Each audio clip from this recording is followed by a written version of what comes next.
Chrysler built the most powerful production engine America ever saw, dropped it in their sleekest body, and created a legend that every teenager wanted but almost nobody could afford. 10,000 miles away in Australia, Ford took a completely different approach to going fast, engineering a sedan that would embarrass the Hemi Cuda on any road with more than 2 turns. The 1970-71 Hemi Cuda and the 1971 Falcon GTHO Phase 3 represent 2 completely different answers to the same question: how fast can you really go? The Hemi Cuda came from Chrysler's determination to dominate both the drag strip and the street. They'd been building the 426 Hemi since 1964, and by 1970 they needed a body worthy of their legendary engine. The E-body Barracuda gave them exactly that: aggressive styling, wide rear fenders to clear massive tires, and just enough room to shoehorn in their hemispherical-headed monster. Plymouth offered the Hemi and the Cuda for just 2 years, 1970 and 1971, building a total of 760 units. The price started at $4,100, which was serious money when a base Barracuda cost $2,764. Meanwhile, Ford Australia faced a different challenge. They needed to win the Bathurst 500, a grueling endurance race around Mount Panorama that destroyed anything that wasn't engineered perfectly. The GTHO Phase 3 wasn't about quarter-mile bragging rights or stoplight wars. It was about surviving 161 laps of full-throttle acceleration, heavy braking, and sustained high-speed cornering without blowing up. Ford built exactly 300 of them in 1971, and every single one sold immediately despite costing double what a standard Falcon would set you back. The power numbers tell a story about what each manufacturer was trying to hide. Chrysler rated the 426 Hemi at 425 horsepower and 490 pound-feet of torque. That was an outright lie, and everyone from insurance companies to drag racers knew it. Dyno testing proved the Hemi was making closer to 500 horsepower at the crank, with some well-tuned examples hitting 550. Chrysler deliberately underrated it because claiming the real numbers would have made the Cuda uninsurable for anyone under 35. Ford Australia went the opposite direction with their underrating game. They claimed the Cleveland 351 in the Phase 3 made 300 horsepower. Independent testing proved that number was complete fiction. The Cleveland was putting down over 380 horsepower, with some dynamometer runs showing 400. Ford Australia underrated it because they didn't want to attract attention from politicians who were already trying to ban high-performance cars. The real power was there. They just didn't advertise it. The engine designs reveal completely different philosophies about making power. The 426 Hemi used hemispherical combustion chambers with canted valves, which was brilliant for flow but expensive and complex to build. Dual Carter 4-barrel carburetors sat on an aluminum cross-ram intake manifold, feeding a 10.25-to-1 compression ratio. The Hemi made massive torque everywhere in the rev range. You could lug it from 1,500 RPM or wind it to 6,000. The engine didn't care because it was overbuilt for anything short of professional drag racing. The Cleveland 351 took a different path to making power. Ford Australia started with a production small block and engineered it for sustained high RPM operation. The Holley 780 cubic feet per minute 4-barrel carburetor was calibrated specifically for Bathurst, where the engine would run at redline for minutes at a time. An 11.0-to-1 compression ratio was higher than the Hemis, but the Cleveland needed that compression to make power from a smaller displacement. Special valve springs, upgraded oil cooling, and careful attention to harmonics meant this engine could survive 6 hours of racing abuse. Transmission choices reveal what each car was built to do. The Hemi Cuda came with either a 4-speed manual or the legendary 727 Torque Flight 3-speed automatic. The 4-speed was the choice for serious drag racers, but the Torque Flight was nearly as quick and way more consistent. With that much torque, you could practically launch in second gear and still roast the tires. The clutch in the 4-speed was so heavy that rush hour traffic would leave your left leg cramping. The Falcon GTHO Phase 3 got a top-loader 4-speed manual with gear ratios calculated specifically for Mount Panorama. Ford Australia knew every corner of that track and spec'd the transmission to keep the Cleveland in its power band through every shift. First gear was actually usable on the street. Unlike the Hemis, which was basically a tow gear, the ratios were tight enough that you were shifting constantly. But that's exactly what you needed for a circuit where lap times mattered more than quarter-mile blasts. Rear axle gearing tells you everything about intended use. The Hemi Cuda typically ran a Dana 60 rear with a 3.54 to 1, 4.10 to 1, or 4.56 to 1 gear. The 4.10s were the sweet spot for most buyers, offering brutal acceleration without making highway driving completely unbearable.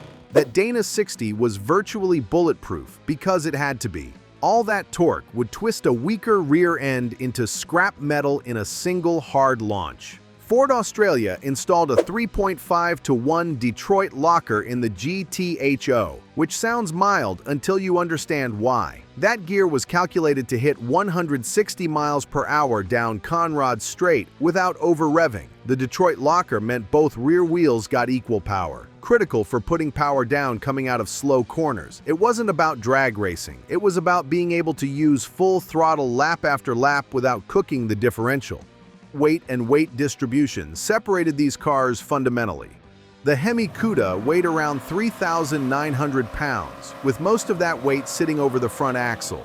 The 426 Hemi was a massive chunk of iron, and no amount of battery relocation to the trunk could fix the nose-heavy balance. That meant brutal understeer in corners. You could power through it with 500 horsepower, but the Cuda was never going to win any handling competitions unless you were measuring handling by how fast you could go in a straight line. The Falcon GTHO Phase 3 came in around 3,450 pounds, a 450-pound advantage. More importantly, that weight was better distributed. Ford Australia stripped sound deadening, used thinner glass, and spec'd lighter seats. The Cleveland 351 was physically smaller than the Hemi, so more weight sat between the axles instead of hanging out front. The GTHO still wasn't winning any sports car handling awards, but it could actually navigate corners without plowing straight off the track. Suspension engineering showed the real difference between drag racing focus and circuit racing requirements. The Hemi Cuda rode on heavy-duty torsion bars up front and leaf springs out back, both spec'd to handle all that nose weight and keep the car pointed straight during a quarter-mile run. The suspension was harsh. Every bump came straight through to the chassis. Chrysler didn't care because nobody was buying a Hemi Cuda for comfort. You bought it to dominate at the drag strip and terrify everyone at stoplights. The GTHO suspension had to handle everything Bathurst could throw at it. Ford Australia fitted heavy-duty springs and shocks, but they were valved completely differently than American muscle cars. The GTHO needed to brake hard from 160 miles per hour without the nose diving, then immediately put power down coming out of the corner without lighting up the inside rear tire. The suspension had to soak up bumps while maintaining tire contact through elevation changes. That required careful tuning of spring rates, dampers, and anti-roll bars that American engineers never bothered with.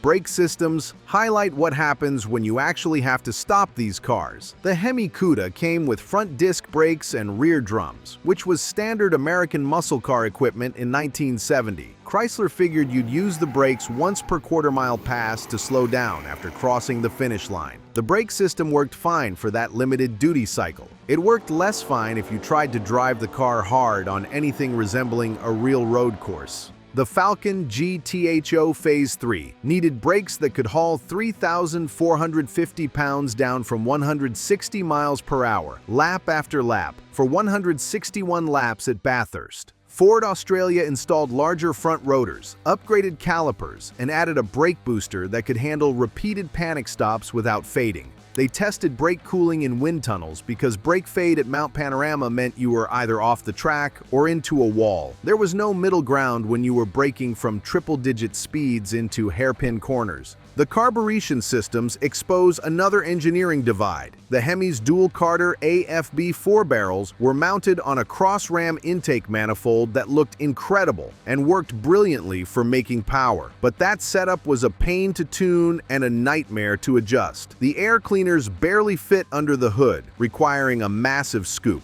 Fuel economy was a joke, typically around 8 miles per gallon if you drove it the way a Hemi Cuda was meant to be driven. The GTHO's single Holley, 780 cubic feet per minute 4-barrel was calibrated for sustained wide-open throttle operation. Ford Australia needed that car to run flat out for 6 hours without the engine leaning out and eating pistons. They ran extensive dyno testing to dial in the fuel curves at every throttle position and RPM range. The GTHO actually ran richer than most American muscle cars at full throttle because reliability mattered more than peak horsepower. The 72-liter fuel tank was positioned to maintain proper weight distribution even as fuel load decreased during the race.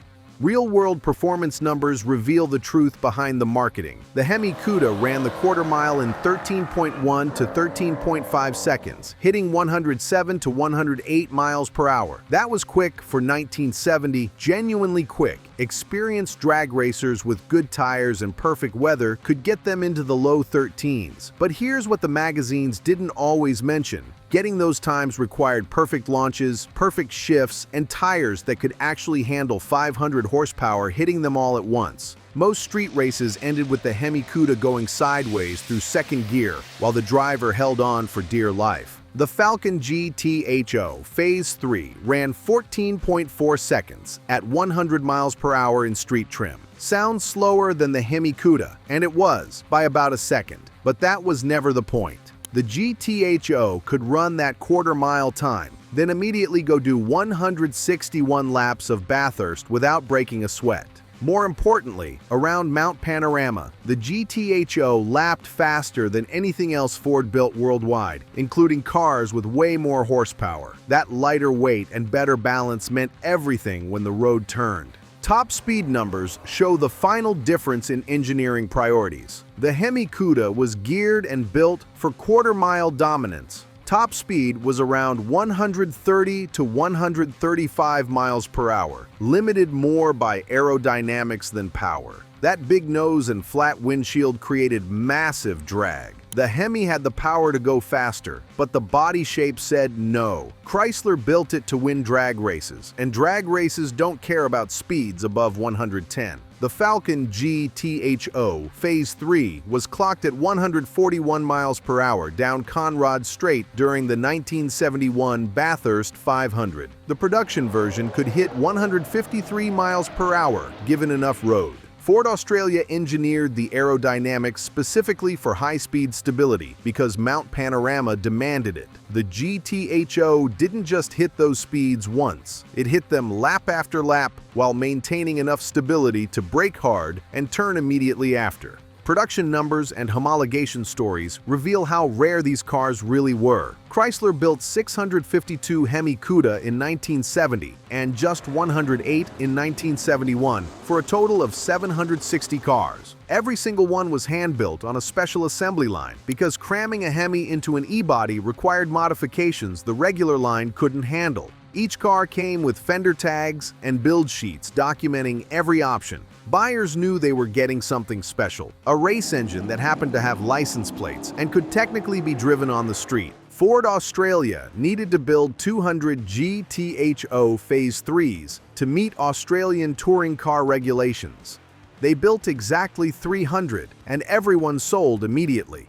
Australian buyers understood what they were getting. A race car engineered to win Bathurst, with enough street manners to drive it to work on Monday. The GTHO wasn't a show car or a drag strip hero. It was a proper racing machine that you could register for the road.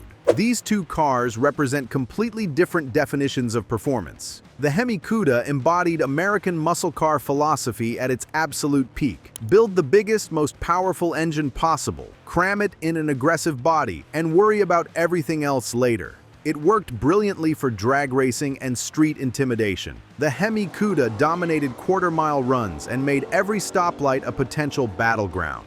The Falcon GTHO Phase 3 showed what happened when engineers built a car for actual racing conditions where horsepower alone meant nothing. Ford Australia proved you didn't need the biggest engine or the most dramatic styling. You needed the right engine, properly engineered, with suspension, brakes, and gearing that worked together as a system. the GTHO won races the Hemi Cuda could never compete in. Which one's better? That depends entirely on what you value. If you want the ultimate American muscle car experience, the Hemi Cuda wins without question. Nothing sounds like a Hemi at full throttle. Nothing delivers that brutal, unfiltered power. Nothing turns more heads or makes a stronger statement about choosing performance over practicality. The Hemi Cuda is automotive theater, and it's spectacular at it. If you want a car you can actually race hard, lap after lap, on a real circuit, the GTHO Phase 3 wins every time. It's lighter, better balanced, and engineered for sustained performance instead of quarter-mile heroics.